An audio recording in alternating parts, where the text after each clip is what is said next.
3, 2, 1. Hi there, I'm Elijah Augustus. I'm at the event that's at the Brixton Library tonight, and I found the event enthralling. I love to hear about people's stories, people's journeys, and the story I listened to was a very enthralling story, intriguing story about from adversity and trials, tribulation, hardships and difficulties, from poverty to prosperity, and what she went through as a young girl, and how she overcame that by God's grace. And I think there's a very powerful story, very empowering story, very enlightening story about God's grace, God's mercy, God's favor. I'm a born-again believer, and I truly believe in the power of the story. And I'm overcoming my adversity, my trial through the power of my story, my testimony. And it's good to share. And the Bible does say that you overcome by the blood of the Lamb and the word of your testimony. So it's good to share your story and your journey of how you overcome adversity. Thank you. Thank you. And why is it important to hear not only Windrush stories like tonight, but why is it important for us as communities to hear stories? I'm coming from a very spiritual perspective. I know many of our communities are looking for solutions to the adversity and the trials, the injustices that they have to endure over the years.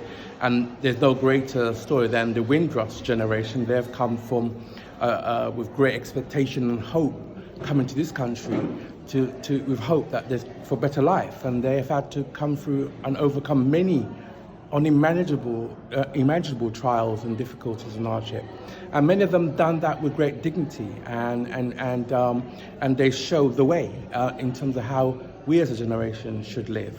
And I'm just within the Windrush generation. I came here in 1971, so I think I still fall within that bracket somewhere. So I have a story as well to tell, and I am telling it in my way. It's a spiritual story.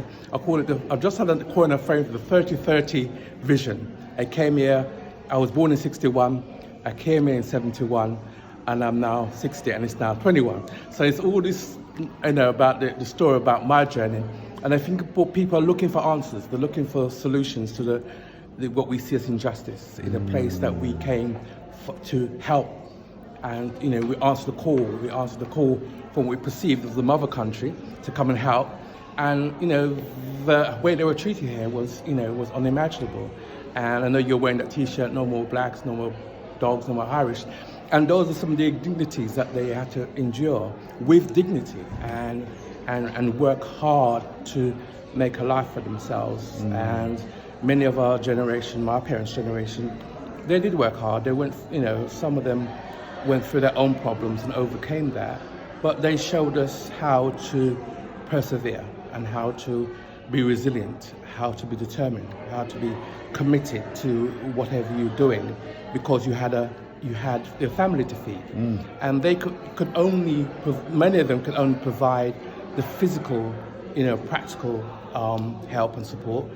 This generation, they want the emotional support, but back in the day it was practical. And I'm glad that we are the generation now who we should be able to provide a more broader support with our knowledge and understanding. But progressively, many of our generation have fallen into the trap of the system, and the system, they believed in the system, and the system has let them down. I can go on about this forever, so please tell me where to stop. Thank you.